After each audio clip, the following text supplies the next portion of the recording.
The summer of 2018 was the best summer ever.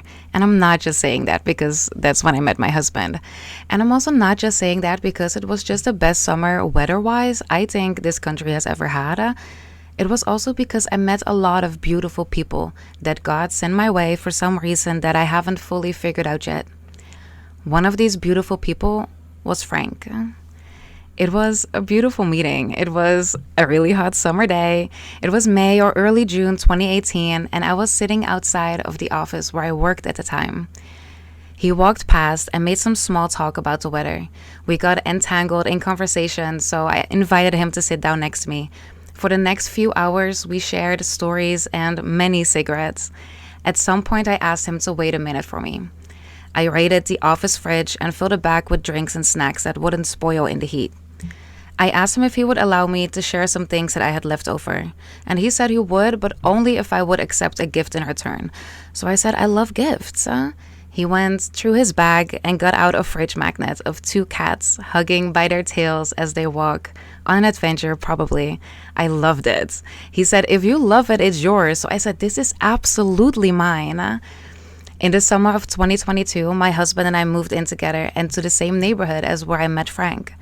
And the first day we were moved in, we sat outside to smoke a ciggy on a warm, early Saturday morning, and Frank walks by. And we made eye contact, and I recognized him, and I said, hey, Frank. And he looked at me, and he seemed to remember me, but he did not remember my name. He said he did remember that we met right there, and that we sat for a few hours and spoke about a lot. He remembered giving me the magnets. We told him our names and we became friends instantly. We also told him that that magnet that had been on my previous fridge for years, it was also the first thing that we actually decorated with. That was the first thing. And he loved it. He said it was a really good magnet. I said it's the best magnet. Over the next 6 months, we saw each other daily. Frank is like me. He loves to talk. Sometimes we had more time to talk, sometimes less. But it was always really nice when we saw him. We loved Frank and his presence. If we had anything to share, we did, but he wouldn't always accept it. When he did accept, he always wanted to share something with us as well. But we told him his company was enough. Sometimes he would take that as an answer, and sometimes he would insist to roll a cigarette for us. So we would let him. Frank had amazing stories, was an incredibly interesting man. He had been through a lot. He always seemed surprised that people were kind to him. He seemed surprised he seemed to get lucky with a lot of things.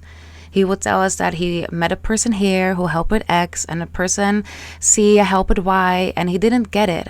He would often say, why would they be so nice to me? But we did get it. Frank was such a good human, flawed, like all of us. But his energy was so good. He was so pure and so good. After 2 months, he at some point looked at me and said, you seem to be doing a lot better than when we first met a few years ago. And I thanked him and told him that I was actually doing a lot better. He said he could see it mostly in my eyes. They are so much more calm now, he said. He told me that while I always looked beautiful, Frank was a charmer, that now it was enhanced. Because my eyes are calm. My energy is calm. You seem happy, he said. I told him, I think I am. And he was very glad to hear that. Frank was from Manchester and had lived here for over 25 years. He came here for love, but unfortunately things didn't work out. He lived in Thailand for a few years at some point, and he always told us about how he wants to go back there someday. There, he felt like he was truly free and happy. He wanted to start a business there and enjoy nature. Frank isn't one to just sit around and do nothing. If he could help someone, he would. He shared what he had. He would unprovoked sometimes clean up our garden if people had thrown things in it, or he would take care of our plants because we're not so good at that. He would help the neighbors with groceries if they were unable to get them themselves. He was always on time for all of his appointments. One day he said, I am getting a house soon. And I told him, that's great. Are you looking forward to it? And he said he was, but there was some hesitation. I asked him about the hesitation, and he said that he liked the idea of having a house, but that he would also miss sleeping under the stars on the warmer nights. During the rain and colder months, yeah, it seemed fine to have a house. He said he didn't look forward to having to be part of the machine again. When you have a house, you need a job, and when you need a job, you need to behave in a certain way so that people will accept you. Now, he was free. He could do what he wanted when he wanted. He told me that he had been free for so long, it was scary to go back in, to have to follow the societal rules that had always been so difficult for so many of us, really, but more so for Frank. He was acting kind of tough, but there was some worry in his eyes. Only looking into his eyes, it was like looking into the eyes of a small, scared child. He was so afraid. Afraid of the machine. I told him the machine scares me too. And we just sat for a while more and smoked a lot more cigarettes while having some small talk. If I was up early and I would peek out the window, sometimes I'd see Frank cleaning up the square. He always had a baseball cap and a hoodie on. He was in his late 50s, but didn't look a day over 40. He always joked that it was because he did a lot of drugs and alcohol when he was younger, which is what most people say who look 30 years younger, by the way. He only smokes weed now. It calms him down, makes him feel more comfortable with himself. The last time we spoke to Frank was a few days before Christmas.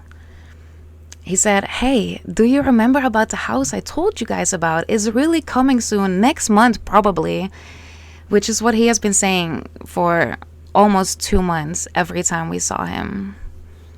On New Year's Eve 2022, my husband and I threw a New Year's Eve party.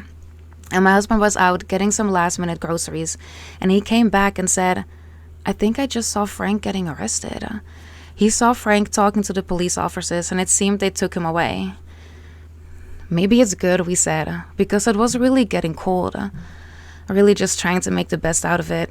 Wishful thinking, maybe. We had already not seen him for a few days. We were hoping to catch him because we made like a little Christmas basket for him. We expected to see him soon, in the next few days, most likely. But we didn't. We hung a note in our window that said, "Frank, please ring our bell if you see this." We figured we just kept missing each other. But we hadn't heard his laugh echoing on the square for a while either. And the bell rang once, but when we opened, there was nobody there. We took the note off of our window after a while. I've been asking around everywhere, actually, and I still do sometimes, just to ask if they have heard from Frank. I found some people who did know who I was talking about, but they had also not seen him in a while. Sometimes people just disappear. Sometimes they come back and sometimes they don't, is what they tell us. At least once a week, I see someone and I think, is it Frank? Because they walk similarly or behave similarly, but it's never Frank.